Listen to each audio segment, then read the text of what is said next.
So this migration out of the cities into the countryside, when it's fully, let's say, populated, and the migration has shifted, and wouldn't say it's over, but it's reached its apex and it's on the way down. 5 is my guess. And the reason I say that is going back to what I said earlier, the more recent data has to be weighted more heavily than ancient data. So now if you're going back when no one had cars and it was a migration by foot or ox or donkey, that would be a whole different place. But now you drive there in 3 hours, and you're out into the quote unquote country, or at least into the suburbs. So we have to take that into account. I would say 5 is probably enough.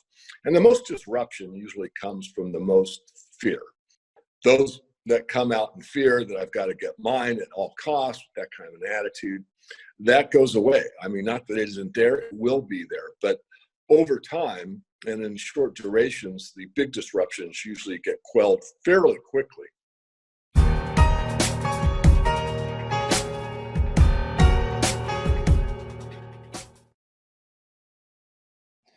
Good afternoon, everyone. David Morgan today from themorganreport.com. We've done a talk, it's been about 6 months ago during the summertime, about how we thought the world would be moving with sound money, inflation, and changes that you would see geopolitically across the landscape here. And not even 6 months later, a lot of things we were talking about are square in front of us. So today's talk, we could talk doom and gloom, but you can get your own fill of that on the news. This is more about solutions and a way to reframe what's happening out there to take away this paralyzing fear that's running through the nation. And people I'm talking to outside in different countries are also feeling it because they know what happens here happens to the rest of the planet. Now, as we're transitioning, I am of the volition that the Jupiter-Saturn great conjunction that everybody had seen in the news on the solstice, December 21st, was a crossover point magnetically where now the 4 gas giants in the outer solar system are really in earnest beginning to create their own magnetic field. With this said, when that happens, there's going to be an extra magnetic field in our solar system that hasn't occurred since 79 AD was the last time we saw this pattern. So you think at the bare minimum, we're on a 2,000-year cycle. The climate's already starting to fall out. And I think this is more of a distraction away from the food insecurity coming, the economic shift, whatever form that takes, because we see gold, silver, and cryptocurrency are popping up more and more and more in just general conversation about ways to protect your wealth, hold wealth, and preserve some sort of value as we move through this transition. And overcoupling everything, of food is at all-time 6.5-year highs globally, 10-year highs in Asia.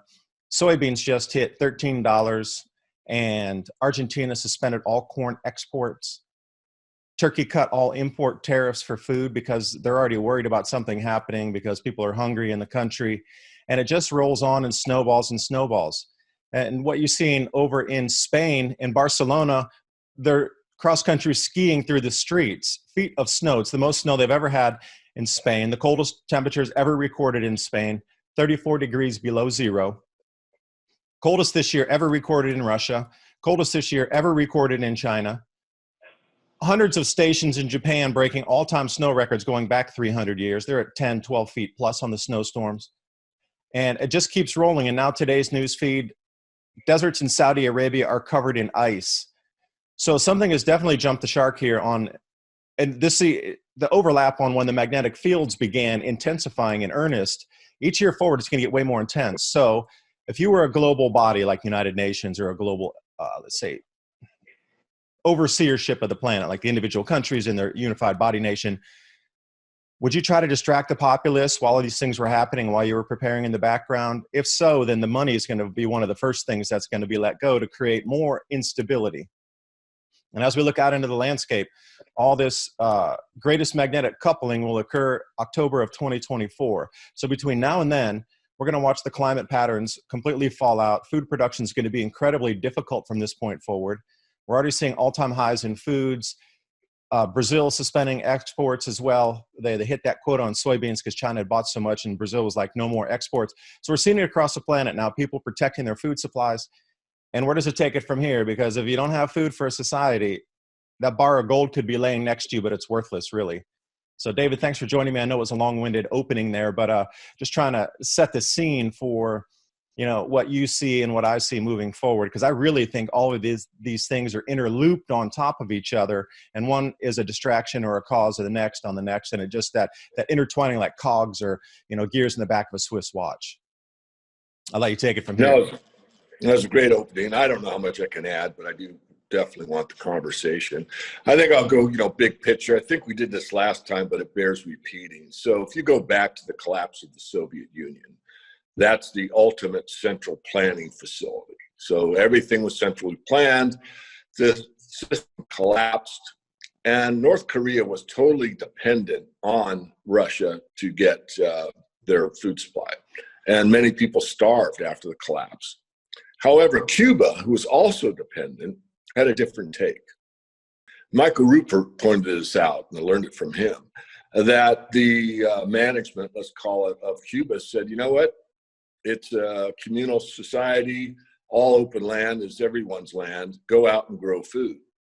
So they let people go out and grow food in Cuba. And within a couple of years, they were actually self-sustaining by everybody basically getting off their butts and growing their own food.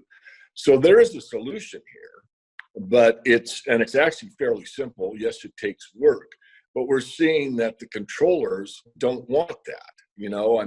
I know you're pretty close to the Ice Age farmer. I've never had a direct conversation with them, but what's happening in the meat packing plants, what's happening with this pseudo, chicken flu and this and that, and they're slaughtering, all kinds of animals and on it goes. And you're probably a little more studied on that than myself. But the point being is that the powers that be don't want us to be self-sufficient. And that's what it's going to take. So, peaceful resistance, what is more harmless than growing a plant, really? And yet you're not allowed to do that in some instances. So back to you, I want to point out that, that's kind of the big picture, that we do have the power. We have to take it in and of ourselves. And I'm not telling anyone to break the law, but there's a lot of laws that are against natural law. And natural law is the ability to own your own body and to feed it well. And I don't think anyone has the authority over you, even though they may edict it, they might mandate it, they might state it, they might announce it, and they might punish you for it. Still doesn't make it right. Just because something's written down on a piece of paper or mandated over a loudspeaker doesn't make it right. And I think this is the ultimate war, as we talked about off air before we started. It's a war of good and evil. Growing your own food is good. Telling you not to grow your own food is evil. Control of the food is the main point. And if you look at it, everything that's moved in the last 6 months or a year is about consolidation of food control and getting every government on the same page for the resource chain across the planet.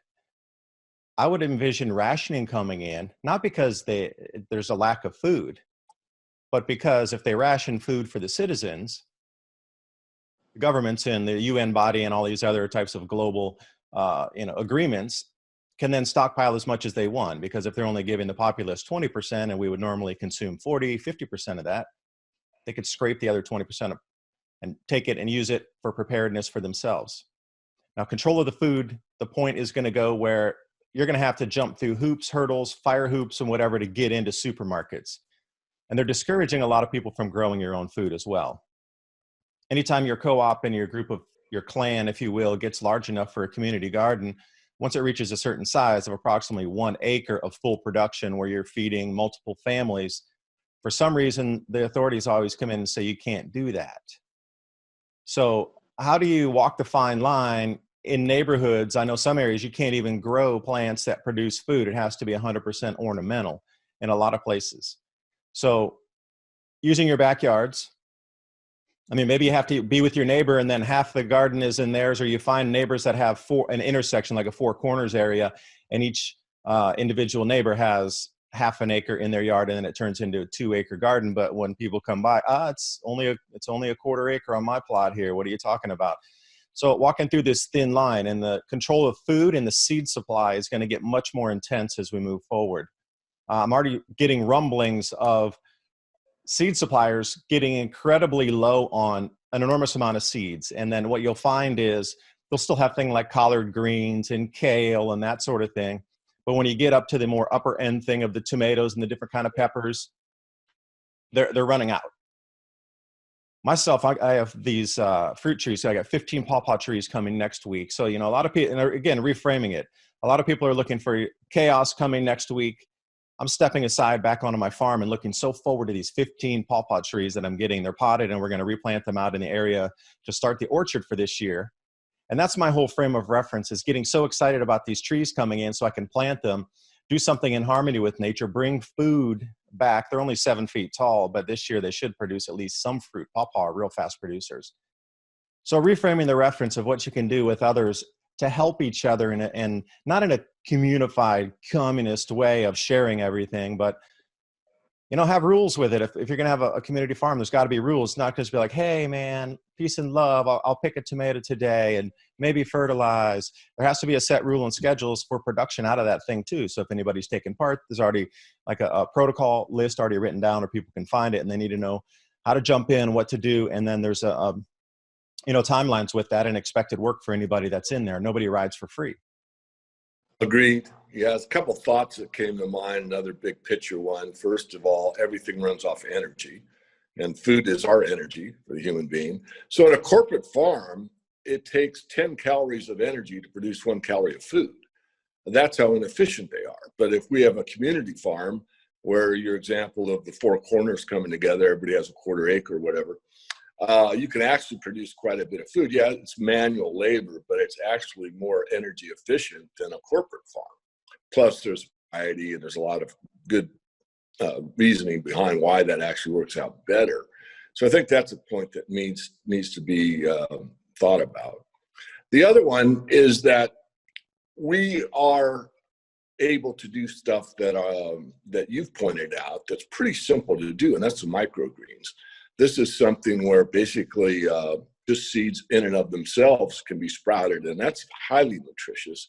That takes hardly any space whatsoever, and it's a great way to have a salad. In fact, I'm somewhat of a health nut. I'm certainly not pure organic or any of that, but I use sprouts as my lettuce often for my tacos or my hamburgers. Just having those sprouts on there instead of lettuce, to me, it gives a little more moisture, a little more crunch, and a little more flavor than just a piece of lettuce would.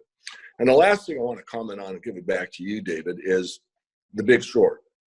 If you remember the character played by Brad Pitt, who had already made all this money, and, you know, my take on the movie, my interesting point of view is, you know, he's seen all this money, seen all the greed, seen all the Wall Streeters, and he basically walked away from it, just saw how sick these people really were, that they could never get enough of what they don't need. And he just basically walked away. And in that movie, through a call, he said, seeds are going to be the next, you know, gold or whatever. I forget the exact phrase, but he emphasized that seeds would be highly valued as this whole system started to unwind and find its way down the slope, so to speak. So I'd like to hear your thoughts on that. Yeah, I'm a fan of history, and I know you do a lot of study in trying to correlate silver prices to food prices like I do. You know, looking back in the past, one thing about the microgreens, you know, when you have those trays and you start growing them, obviously you're not going to get every single one. And that's a great way to do your starters in the house to, you know, get things protected. So when they get up about 1 inch, you're going to have leftovers, let's say that inside the sprout tray, that soil, and you're going to have the root matter inside there. So you just cut it in little cubes, or I even plant the entire tray in just one go, and you'd be surprised what grows out of there. And it's its own little section in the garden that starts magically.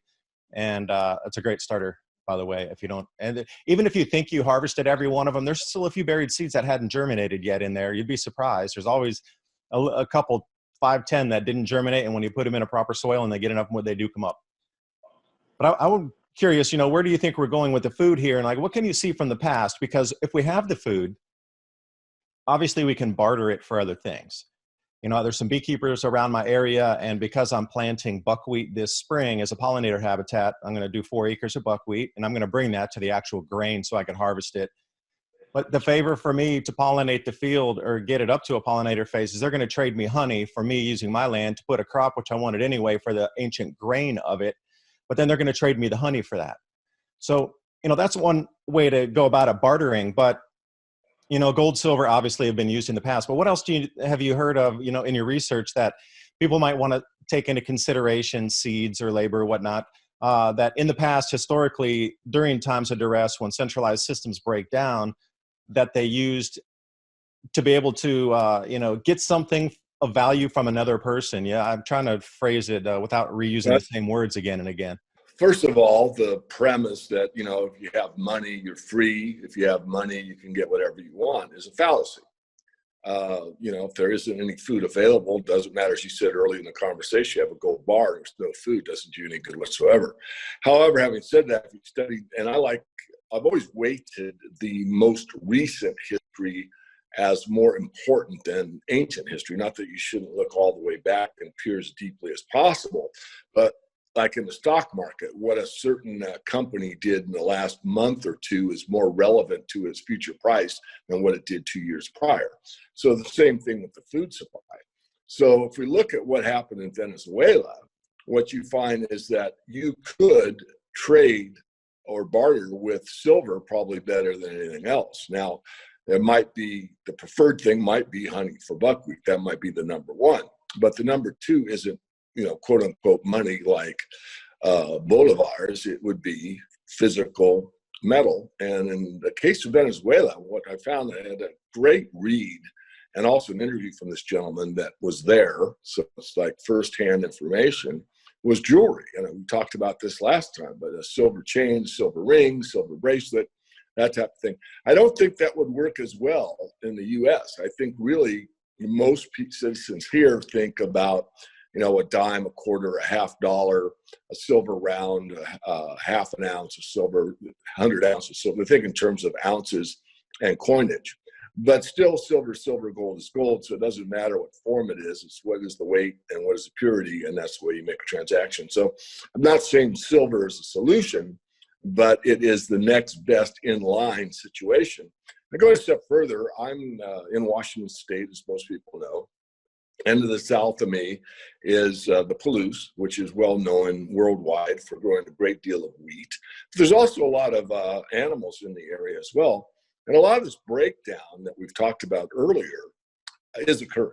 But yet there's also I won't call it the underground economy, but it's called the alternative. And that is a lot of local butchers are basically backed up because there's a lot of local farmers that grow, onesie twosies. Now, these might be people with, 20 head or 100 or whatever, but nothing like a corporate farm where we're talking thousands. And they're able to process for the local community. So, it's going to be interesting how it unfolds. But I think the main preparation we can give is one of my favorite sayings: chance favors the prepared mind. If we see what's coming, and I think you as well as anybody, I'd say you and Christian, Adapt 2030 and the Ice Age Farmer, from what I know, probably done the best community service to everyone and what's ahead of us. So if you could see that clearly, and even if it wasn't the case, the idea of growing more wholesome food and knowing what you're actually getting instead of something coming out of a package that might be labeled organic and be only 51% organic and the other 49% isn't, but they're allowed to call it that because that's the law. I think there's a lot of merit. So going forward, it's about self-sufficiency, local community, and a shout out to James Howard Kunstler with, I think it's World by Hand. I mean, we're going to shrink down into less oversight. Now, I know that sounds contradictory to what everyone's learning about being tracked and traced, and I've said that in many of my videos and almost every weekly update. That's what they want. But whether or not that manifests 100% or not remains to be determined. There's obvious pushback from the populace that's seeing exactly what's going on here. And let's just say that the ability to push back peacefully still exists. Yeah, thanks for the kind words with Christian and myself. He had been taken off of Twitter. I'd been banned twice already, so I just cut my account. So I put my last post and said, if you're going to these links, I'll no longer put anything that'll draw a crowd to your platform here. And I left my last post as it was. But going on to the animals, there's a couple of things, and I'll verify also the butchers here in East Tennessee are so far backed up that a couple of friends of mine, they go hunting and they had deer.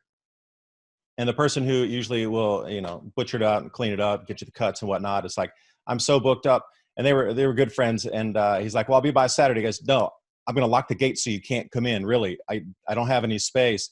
So now the hunters around here are just saying, hey, does anybody have a freezer space? And then one of the best skills you could also learn is how to butcher your own meat and which cuts and follow the muscle lines, etc. And going back to the local farmer, the Amish, if you have any Amish communities near you, they offer cattle, but they're usually smaller cattle than, you're not going to get a 1,200 pound Angus out of them. Usually you'll get around a 600, 400, 600 pound. They slaughter sheep, they do cow. So you and your family could come together and, or David and I, we could say, hey, I'll take a half a cow. We'll spend it. We'll split it 50-50. And, I got space in my freezer for 300 pounds of meat and you do too. Getting in a community buy and having it be able to be processed somewhere with somebody knows what they're doing. See, that's a skill set that's going to be greatly needed in the future. Because if you bring me a quarter of a lamb or a quarter of anything, a deer, a cow, a hog, could be anything, a bear, you need to know how to be able to really cut that into being usable. You just can't cut it in squares and be like, that's good enough, because the different meats are going to cook at different temperatures and have different consistencies in the flesh there and the muscles. But what comes next? If the supply chains are breaking down, I'm going to call it, if you will, peak centralization. And you're right, they want to take us into this dystopian world, and I don't know if they're setting it up for us to manifest it ourselves, because I've been saying a lot that as the sun changes its frequency, that the manifestation capabilities in the human resonance field and the human mind are going to increase as well. And if we have a second magnetic field and we're electromagnetic beings, and then we have the sun over here with its magnetic field, like what's happening in our brains and our possibility of energy release of thought creating reality is going to be doubled or greatly, greatly enhanced. So I don't know if the powers that be are putting out this whole thing so we're going to manifest it for them, or we could pull back and go the other direction. I agree with that. Peak centralization. I think it is going to break down. I mean, John Tater's book, The Collapse of Complex Societies, the more complicated it becomes, the more points of failure are possible. And so, I mean, if you go back to the Amish, you could take your cell phone and, dig a 1 foot hole and bury it and put it, and just not use it for a week. And it would have no effect on you growing your own food, animal husbandry, the whole thing of basically living off the land. Now, I realize that this is a concept that most people can't even fathom. I mean, they're used to going to the supermarket. I'm the same way. But nonetheless, it doesn't mean that we're incapable or couldn't learn it fairly quickly. I mean, I've grown a garden for many years, and my success rate is not the greatest, but I have had some success. The point being that I think as more and more people just wake up to consciously or unconsciously moving out of the city and into the country and starting to become more self-sufficient will just be a natural progression of things. And this is basically anathema to the powers that be, because this whole 5G, 6G system is so fragile that any tree blocks the signal, whatever. They need to force everybody into these little itty bitty cubicles so that they can track, trace, and look at you all 24/7. But in order to accomplish that, they have to have it in this dystopian future that we keep looking at and hearing about.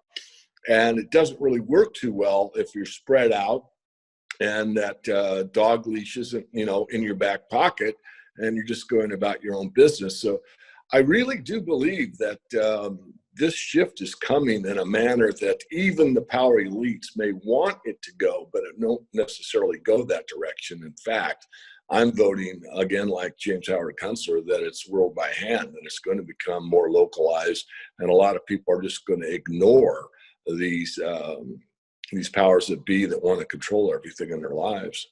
Yeah, so jumping back in history, maybe, going all the way back to the Greek era is a little too far back, but the population migration that you've known of in the past, what are some of the catalysts? And again, how are people paying for their movement? We can go back through, World War II is a good one. A lot of people moved and migrated out. But since that time, or even since the 1920s, a lot of people migrated around. And if you want to go back to the potato famine, 1800s, okay, these are like the big examples of people migrating in mass. So people are going to come out to the countryside. What kind of problem would that cause? Because you have a bunch of city slickers, if you will, coming out in the countryside, and they always try to, now you need to live by our rules because we're here in the countryside, instead of like, hey, we're here, cool. don't bother anybody else. It seems to be an opposite of that, where the city comes out and tries to bring its rules with it to the countryside. But just generally in the past, things in occurrences of population shifting and moving, what kind of economy was happening at that time when these major shifts over the last, say, 50, 100 years were happening across the planet? Yeah, I will address that. I just want to state before that the Arab Spring was touted by the powers that be to be a political thing. It wasn't, it was food. So, on that theme that you just outlined so well, yeah, it's going to be disruptive, and it usually goes with the main tribe. So, that means as these city slickers move toward the country and become more rural, the rural community has dominance because they have the ability to know what to do. For example, going back to your community garden, where it's just not this make-believe, everybody just rests on their butts and it's work, and there's got to be some structure. So if you look at that, who's the master gardener? Well, it's this little sweet old lady that's been gardening for 40 years, and she's got the greenest thumb of anybody. It's a natural order for that to be the lady that's basically in charge of how the garden's laid out and when you plant and all that stuff. It's just a natural thing that takes place. So as this flood of people come out to survive, if that's the case, and it certainly could be, at least in some instances, it will be an upheaval, but it will over time settle down into a more natural order, you might call it, or a natural law type of situation. So will there be disruptions? Will there be fighting? Will there be squabbles and all that? Yeah, unfortunately, there will be.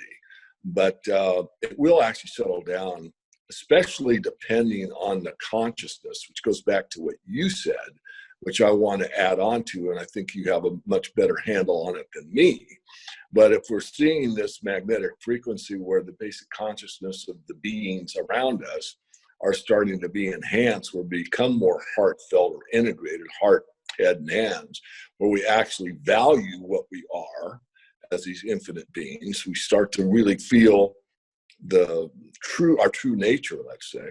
Maybe people will walk out from the city with an open heart and say, hey, I'm here to learn, I'm here to contribute. I mean, I know that's maybe a fantasy, but I like to look at all possibilities. And certainly there is a possibility of a shift that people ask, the old adage with John F. Kennedy, ask not what your country can do for you, ask what you can do for your country. Ask not what, the farmer can do for you, ask what you can do for the farmer. So I'm not going to rule that out. I think there's a lot in this community, and I've met many of them on my travels. Ole Damagard comes to mind, and he basically is of the belief that there's enough love in our human nature that we can overcome this evil. Again, it's a good and evil situation. So you come out with good in your heart, or what good can I bring, or what good can I do?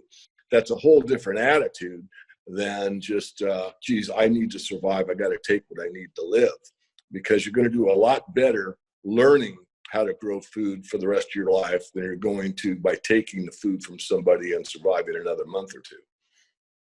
You would know way better than myself on the timelines of this. So this migration out of the cities into the countryside, when it's fully, let's say, populated, and the migration has shifted, and wouldn't say it's over, but it's reached its apex and it's on the way down. Everybody who was going to move out has moved out. I'm going to guess 5 years. Would you agree with that, or do you think it'll happen sooner, or will it take a little bit longer? So that transition point, I'm going to say 5 years, and like I say, you'd know better than I. What do you think? Yeah, I was thinking of the answer and trying to listen intently at the same time. 5 is my guess. And the reason I say that is going back to what I said earlier. The more recent data has to be weighted more heavily than ancient data. So, if you're going back when no one had cars and it was a migration by foot or ox or donkey, that would be a whole different place. But now you drive there in 3 hours, and you're out into the quote unquote country, or at least into the suburbs. So I have to take that into account. I would say 5 is probably enough. And the most disruption usually comes from the most fear. Those that come out in fear that I've got to get mine at all costs, that kind of an attitude, that goes away. I mean, not that it isn't there, it will be there. But over time and in short durations, the big disruptions usually get quelled fairly quickly. Again, I think that there could be a more or less harmonious, and I'm not saying instantly. I know there's going to be disruptions. I know there's going to be social unrest. I know there's going to be infighting. And what I'm trying to convey is that that is a part of the process. And the process is to get back to natural law, get back to harmony, get back to love, and get back to contribution to the community. And that will take place. The ones that are not in that mindset are the ones that we are basically standing up against, and hopefully a non-aggressive manner, the non-aggression principle, that we're just going to do our things, leave us alone. And there are enough pockets in the U.S., and I've traveled the world, not completely, but pretty close. There's a lot of places that are just these really small communities. I was just at one in Idaho about a month ago, and this place could easily survive almost anything with the amount of water and rivers flowing through it, the amount of natural pasture land, and the amount of animals, the amount of cattle, as an example. It's just one example, not counting the elk that were around, and the deer that were around, and wild boars and everything else. Could give a cow for every person in the population, or maybe two, because that's how plentiful this area was. And this thing is so far tucked away in such a small population that, I mean, you really have to find it. It'll be hard to overtake every one of those type of places. There's more of those type of communities than people think or realize, especially, of course, in the western states from, let's say west of the Mississippi, but they exist. So it's going to be tough, but it's not impossible. And again, I think that there's as much hope as there is anything else. And I know you don't want to found everything on hope. It takes action. I mean, satisfaction, feel satisfied that you're getting enough to eat, that your life is worthwhile, that things are on the upbeat, comes from action. Satisfaction is because we took the action required to do what's necessary to press on. I think the big shift consciously, and I'd like you to talk about this because I really think you're onto something on this magnetic frequency change, is that we realize spiritually what we really need is not what we've been fed and told we need for so long. Perhaps the farmers of the planet are realizing that we're waking up, and once enough people do become awake as to the situation around them, how central banking has been nothing more than a pillage device that has been sold as a stability device, and it has to be there in every country. If it's not there, then the countries will fail because they'll have no money. Like, that's what I've been told my entire life. But people are starting to wake up to the realization that, wait a minute, they've been taking 2% of your money every year beyond the taxes you're paying. And the awakening, that's, I think, why they want to cut communication channels at the moment, because the awakening is going into this snowball down the hill, speeding up mode of more people are seeing the way the real world is around them. I'm not going to say the injustice, maybe that's the wrong word, but the real state of the workings of everything that has been the base construct of the way our society is formed and the power structure and everything in between. So at the top down layers, the way you see that now, you start to realize, wait, those people are nowhere near this whole upheld of honor that they would have. There's 0% of that. Everybody's waking up to that's a fallacy. We need a completely different system. All those people in there need to go, and they need to be replaced with farmers, for example. And then in the central banking. So now more people are looking at gold, silver, cryptocurrency to get out of the system. And there is this great awakening happening. So it's terrifying for the power elite, because once we're out of the box, we're never going back in. The only way you could go back in is to lie to yourself. And again, you're not going to do that. Once you see things and hear things and understand and live different ways of life, you're not going to go back to that same control system again. Work at home is a great example. It was a very quick transition, something totally unthinkable that we would not go back to offices. But once people adjusted after that first 6 months, now nobody wants to go back to an office and work. They find going back to an office so prohibitive, so constraining, being in jail again in a little cubicle. They're like, no way, I love working from home now. That's just the smallest example of what's happening. And once people see there's an alternative, they're going to jump on that alternative and move out into it. And that's the most terrifying thing. If you set up an entire structure of society that you ruled over, and everybody's moving a different direction, it's just like herding cattle. You're going to put something out there, go, no, go back the other direction. But then maybe some cattle will jump the fence.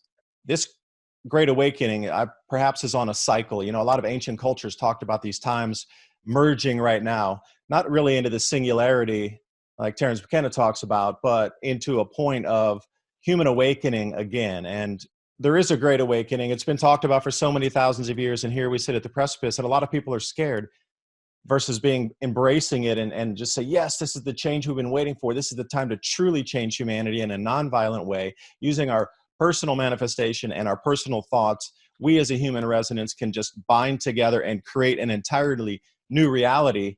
And how scary is that for controllers? Yeah, yeah, real freedom. Very scary. They want to control. You know, the morganreport.com. What's your newsletter? What do you have in your newsletter coming up for us if anybody would like to jump over there and take a look at what you have? Yeah, well, on the paid side, I've done a lot about the central bank digital currencies and what controllers have in mind for us, and how to, what that means. But on the free newsletter, which I do the weekly perspective and videos like this, that's all for free. So it's on my own server. So I saw, a long time ago that our freedoms were being taken away at one point fairly gradually. And now, of course, it's been accelerated where anyone that has an open mind is censored. So we use our own servers, so we have little worries about being closed down. So it just comes from our own private newsletter, which is just themorganreport.com. And you can get on the free service and we mail it to you directly, or you can go on the blog page, and at the blog page at the top, there's a nav bar, and the nav bar goes to our YouTube channel, which obviously probably won't be there much longer, Twitter, which obviously won't be there much longer. We've moved everything to library right now. And I think I'll probably have my webmaster help me move to BitChute and maybe another platform. So we've got 3. I think Gab is probably looking like it may be the leader. But even me, as neutral as I am relative to some of these hot buttons, even what I say, I've had my share of strikes and closures for a temporary amount of time, but it's just basically bad boy, can't say that. I wanted to close out, and I don't remember the name of it, David, but it was a documentary I saw. I only watched it once. I should have bought the DVD, but I think it was like Our Tiny Farm or something like that. It's about an hour and a half long, and it was about this couple that knew basically zero about farming. But they hired this guy that knew almost everything. And he helped them with this creation of a permaculture. And basically, I forget how many acres. It wasn't like 100. It was like 20 or 30. I forget. But basically, they had everything in harmony after 7 years. So when they started the project, he said it will take 7 years. There'll be times where, there's too many squirrels and not enough, just for nature to find balance doesn't happen overnight. And unfortunately, the top guy, the overseer, we'll call it, that had the green thumb to my analogy of the master gardener lady earlier in our conversation, he unfortunately passed away. So after like 3 or 4 years of guidance, he was gone the last 3 years. But he had taught them enough to kind of like use their common sense. And one part of the movie, they're overrun with, I think it was some kind of rodent or something. And they realized, geez, if we put the fence down and let the chickens go over there, they'll start eating these things and it will feed them and it will bring balance to the farm. And it just went on and on. And it was such an incredible movie. I mean, to me personally, at least, that there is this way that we could be. And, we could have something close to that.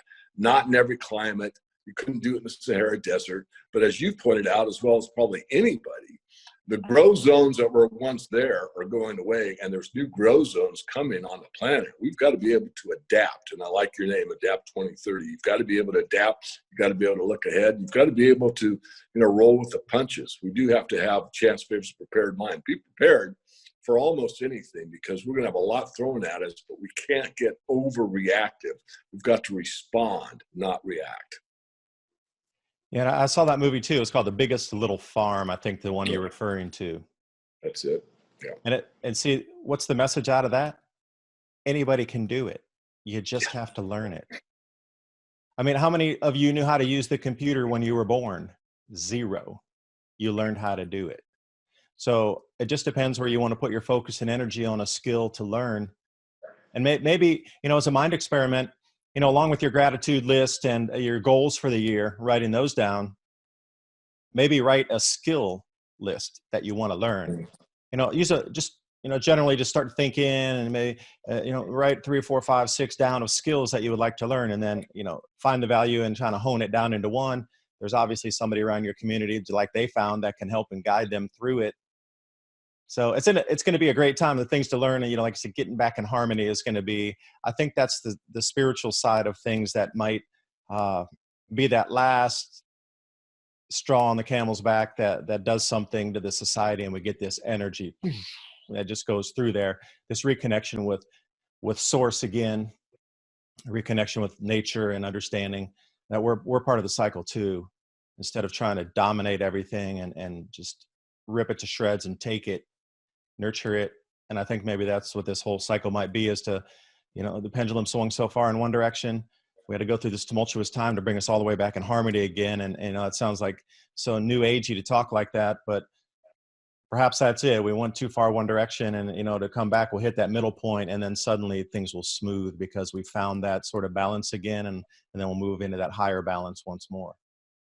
But David, thank you so much for talking today. If you had a last thought on that pendulum swing, but yeah, because the great creator out there, that there's a balance in the electrical flow through our spiral arm of the galaxy. Things are, mathematically programmed, consciousness holding it all together at the base construct layer of everything in this dimensional level. There's creation behind it. I guess I will take the last word, but there's so many discrepancies, what we can observe for ourselves. And one, of course, is you can never get a patent for perpetual motion. But all you have to do is take a look as an amateur astronomer and see that the whole galaxy is moving in perpetual motion all the time. But of course, we're told that can't exist. And yet that's the very nature of how things work. So I'll leave it at that. Question everything. Question your own belief system and really get grounded again. I think it's time to come back, and the pendulum moving back. David, I'm with you 100%. Challenge for the week for everybody. Take your shoes off and walk around on grass or bare earth this week one time and see how different it makes you feel. Anyway, David Morgan, themorganreport.com. Thank you for your time and your thoughts. I always like to get reframed by other people's thoughts. So thank you very much for coming on. Have this posted through all the channels that I run, and we'll see you next time. Thanks everybody out there for listening. Hope you got something out of our conversation that can help you move forward. And also pass this video on. Pass it to people who are feeling this angst, this agitation right now, and just pass it and see if there's something in here that would help them try to alleviate some of the stress that they're feeling right now.